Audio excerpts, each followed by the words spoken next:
feriadão, peguei as traias de pesca, uma barraca e umas cueca e resolvemos acampar. Carro lotado, a gente nem se mexia, nem cabia uma melancia se tivesse que levar. A turma toda não esquentava com nada, o Chico tava animado igual um pinto no lixo.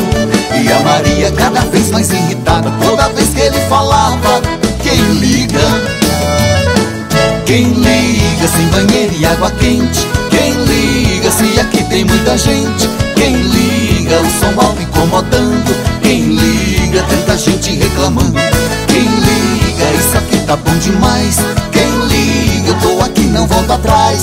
Quem liga se durmo fora da barraca, se tome toda a manguaça? Quem liga? Ô Henrique, Fala, Júlio César. acampamento complicado. Complicadíssimo, meu filho.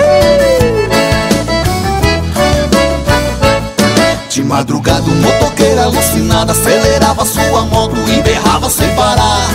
Ninguém dormia, era aquela gritaria, a turma toda pedia para ele se calar. Se divertindo ele subia e descia, a noite virava dia, nem era com ele a briga. Na confusão ele calmo respondia com a cara de ironia: quem liga? Quem liga sem banheiro e água quente? Quem liga se aqui tem muita gente? Quem liga o som alto incomodando? Quem liga tanta gente reclamando? Quem liga isso aqui tá bom demais? Quem liga eu tô aqui não volto atrás?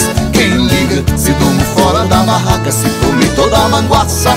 Quem liga? Quem liga sem banheiro e água quente? Quem liga se aqui tem muita gente? Quem liga o som alto incomodando? Quem liga tanta gente reclamando? Ai, quem liga isso aqui tá bom demais? Quem liga eu tô aqui não volto atrás? Quem liga se durmo fora da barraca, se tome toda a manguaça?